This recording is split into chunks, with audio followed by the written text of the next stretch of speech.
कीर्तन करते रहो, अपने आप से बात करो भजन संहिता के वचनों के बीच में से, हमेशा उसका थैंक्स करते रहो, thank you Jesus.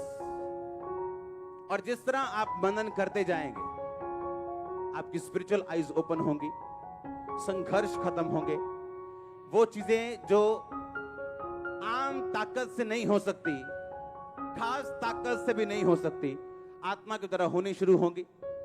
Life release होगी आपके हर तरह के बंधन से, आप अपने आप को फ्री फील करते हो, उसके बाद आप लाइट फील करते हो, और परमेश्वर आपको डे बाय डे विक्ट्री के बाद विक्ट्री, अंश के बाद अंश करके अपनी महिमा में बदलता है जब आप ऐसा जीवन जीते हो। तो अब आपने ये देखना है कि आप कैसी लाइफ जीना चाहते हो। क्या डिस्करेज होके, अगर आप क्रिश्चियन हो और आपकी लाइफ में निराशा नहीं आई, आप अभी तक पक्के क्रिश्चियन नहीं हो। डिस्करेज होना एक रियल क्रिश्चियन की निशानी, निराशा एक रियल क्रिश्चियन की निशानी। उसकी लाइफ में ये आती पर जाती भी। उस डिस्करेज लाइफ में जब आप जीते हो और जीते करेज के साथ हो, होती तो निराशा है पर आप दुखी नहीं। आपको मालूम है आप एक जर्नी पे हो, आपको मालूम है ये टेम्परेरी है, आपको मालूम है आप यात्रा के ऊपर हो। परमेश्वर ने मेरा नाम महान करने के लिए मुझे अपने पास बुलाया। मैं फाइट करूंगा, लड़ूंगा अपने घराने के लिए, अपने लोगों के लिए, अपने लिए, परिवार के लिए, और जीतूंगा। आमीन। तो ये अब आपने देखना है। मैं तो ये सोचता हूं, कितने अभागे हैं कुछ क्रिश्चियन लोग। दुनिया में सबसे अनलकी है वो, सबसे ज्यादा अनलकी, क्योंकि जब यीशु मसीह के बारे में उनको नहीं पता था, वो परमेश्वर को मिलना चाहते थे, ढूंढना चाहते थे, पहाड़ों पे जाते थे, हाँ, फास्टिंग करते थे कि कौन है परमेश्वर, एक बार उसे हम देखना चाहते हैं। जब उन्हें जीवित परमेश्वर के बारे में पता चल गया, अब उनकी जिंदगियां ऐसी हैं कि नॉन बिलीवर से भी बुरी। कितने अनलकी लोग हैं, कितने अभागे लोग हैं। आप इमेजिन करो, लोगों को मालूम नहीं पर जीवित परमेश्वर के बारे में, और जिनको मालूम है जीवित प्रभु कौन है, वो नशा कर रहे हैं, कोई जर्दा लगा रहे हैं, कोई व्हाट्सएप चला रहे हैं, कोई टिकटॉक चला रहे हैं।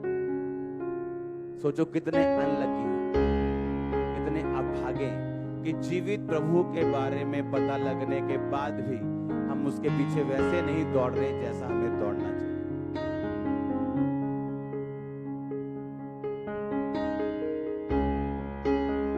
मैं आपको दावा करता हूं, दुनिया में ऐसे लोग हैं, अगर उनको मालूम हो जाए यीशु मसीह जीवित है, क्रेजी कर देंगे दुनिया को। ऐसी लाइफ है उनकी ऑलरेडी, पर प्रभु के बारे में पता नहीं। हालेलुया। तैयार हो प्रभु के लिए जीने के लिए, जर्नी पे सही तरह से जाने के लिए, बिना डिस्ट्रैक्शन के जाने के लिए। उसने कहा मैं तेरा नाम ग्रेट करूंगा डे बाय डे, जैसे आप चलते जाएंगे। अगर आप निराशा में नहीं गए, आप क्रिश्चियन नहीं, पक्के क्रिश्चियन नहीं। वो आपको निकालेगा उससे, आप ही को डालेगा, आप ही को निकालेगा, ना डालेगा भी खुद, निकालेगा भी खुद, और देखेगा आपके दिल में क्या है, क्या सोचते हो आप। जब आप डिस्करेज्ड हो, निरुत्साहित हो, दुखी हो, तब भी थैंक यू जीसस बोलने के लिए तैयार हो। क्या आपको नहीं पता कि एक योद्धा कभी योद्धा नहीं बनता जब तक वो लड़ाई ना करे, फाइट ना करे, प्रैक्टिस ना करे, अपने शरीर को डेडिकेट ना करे, अपनी विल्स को डेडिकेट ना करे। आप शारीरिक भक्ति की जब बात करते हो कि मैंने ओलंपिक में मेडल जीतना है, भाई वो बोलता है ये नहीं खाना, वो नहीं खाना, सुबह इतने बजे उठना, सबकी स्टोरी पढ़ लो। हाँ, पीवी सिंधु पढ़ लो, जितने मर्जी पढ़ लो जो हाई लेवल पे पहुंचे, उनका कोच उन्हें खाने नहीं देता था, सुबह सुबह बुलाता था। सोचो अगर शारीरिक मेडल के लिए इतनी मेहनत चाहिए, तो सोचो अब आत्मिक लड़ाई में आपको कैसे मेहनत करनी पड़ेगी। इसलिए हर बंदा पीवी सिंधु नहीं है, साइना नेहवाल नहीं है, हर बंदा कोहली नहीं है। हाँ, क्यों? उसी तरह से आप आत्मिक रीति से बढ़ सकते हो, मेडल ले सकते हो। कौन सा पहला? गोल्ड मेडल 100 गुना, हाँ, सिल्वर 60 गुना, ब्रॉन्ज कितना? 30 गुना। वही पैटर्न चलता आ रहा है सालों पुराना। आमीन। तो मनन करना है, आमीन, मनन करना है, लाइफ के डिस्ट्रैक्शंस को खत्म करना है, परमेश्वर की योजना पे ध्यान देना है। उसने मुझे ग्रेट होने के लिए बुलाया। आप कितने भी छोटे लेवल पे क्यों नहीं, आपको आपके नाम को बड़ा करने के लिए बुलाया। और परमेश्वर आपको धीरे धीरे आगे लेके जाता है और आपके नाम को ग्रेट करता है। पहले आपके नाम को वो रिश्तेदारों तक फैलाता है, क्योंकि आप पवित्रता में चलना सीख जाते हैं, प्रार्थना करना सीख जाते हैं। हाँ, धीरे धीरे आप रिश्तेदारी से बाहर आते हैं, मोहल्ले में, मोहल्ले से नगर में, नगर से स्टेट में, स्टेट से देश में, देश से विदेश में। इस तरह से परमेश्वर की मैं तैयार हूं। जब सबसे बड़ी ब्लेसिंग मैं दिमाग में सोच के बैठा हूं, जिसमें मेरी दुनिया कायम है, अगर वो ना भी मिले तो भी खुदाबंद के साथ चलने के लिए देखना क्या होता है, देखना क्या होता है। मैंने कहा देखना होता क्या। दिमाग में अगर आप सोच लें कि कुछ भी हो जाए, आप देखना क्या होता है। क्योंकि परमेश्वर कहता है देख मेरे लोग, और शैतान कहता है नहीं, इसका वीजा रोक, तुझे गाली देगा, इसके आशीष रोक, तुझे मानेगा नहीं, मुझे छूने दे इसको, इस संडे चर्च में नहीं होगा। आज भी युद्ध चलता है ऊपर, परमेश्वर और शैतान के बीच, और आप परमेश्वर के हथियार हैं। आप प्रभु को फेल नहीं होने देंगे, आप प्रभु को फेल नहीं होने देंगे। यीशु मसीह के नाम में आमीन। ऊंचा आशीष आपके।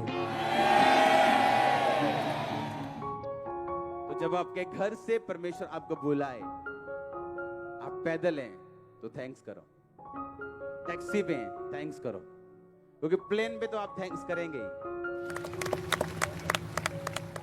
तो मसीह लाइफ चॉइसेस की लाइफ, आपने पहुंचना वहीं, थैंक्स करके पहुंचो, कुड़ के जाओगे और लेट होंगे।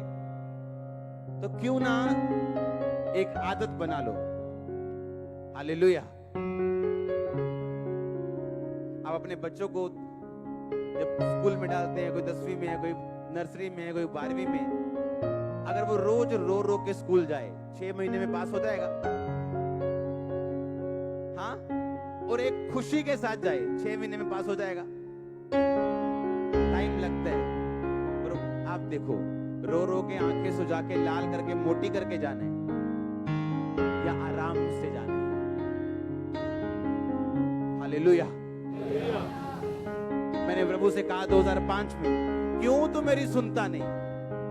मैं लोगों पे हाथ रखता हूं, वो हील होते हैं, तो मेरी क्यों नहीं सुनता? लड़ता था मैं परमेश्वर के साथ, मेरी प्रार्थना क्यों नहीं सुनता? 5 में नहीं सुनी, 6 में सुनेगा, 6 नहीं सुनी, 7 नहीं सुनी, 8 नहीं, 9 नहीं, 10 नहीं, 11, 12, 13। दुखी कर देते कई बार कोई चीजें आपको। तू सुनता, ये बात में मेरी क्यों नहीं सुनता? अगर उसने सुना होता तब आज मैं यहां ना होता। मैं रियल कह रहा हूं, अगर उसने मेरी प्रार्थना को सुना होता 2005 में, आज मैं इतना आशीषित ना होता। हमारी चॉइस छोटी, हमारी दृष्टि नजदीक तक है, दूर तक नहीं। और परमेश्वर की चॉइस बड़ी, वो आपके लिए दूर तक देख सकता है, आपके लिए बेस्ट देख सकता है। और यीशु मसीह के नाम में बेस्ट आपका हिस्सा है। अगर एक बुजुर्ग सोचता है अब क्या ग्रेट करना, मैं तो 80 का हो गया हूं, मूसा 80 का था और उसकी सेवा शुरू हुई थी, खत्म नहीं। कितने साल का था वो?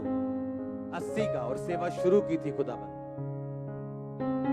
आपकी सिचुएशन आपको धोखा ना देने पाए, क्योंकि जब मुझे बोलते थे कि तू खुदाबंद का दास होगा, तू ऐसे बोला कर शीशे के सामने खड़ा होकर रोज, मैं बोलता था क्या तसल्ली देते, ऐसा लगता तसल्ली देते, सिर्फ मोटिवेट करते लोगों को कि ऐसा थोड़ी हो सकता है। इसलिए उसने कहा मेरा वचन कभी नहीं बदला, वो एक सा है। आमीन। अगर तेरे मुंह में हो तो काट सकता है बीमारियों को। इसलिए वचन का मुंह में, वचन दो धारी तलवार है, स्टोमा है, दो धारी तलवार है, वो धार है, वो काटेगा जब आप बोलेंगे तो। सिचुएशन कैसी भी हो, उसको मौका मत देना वो आपको धोखा दे। God's plans are best. God time is best. The best is coming next, church.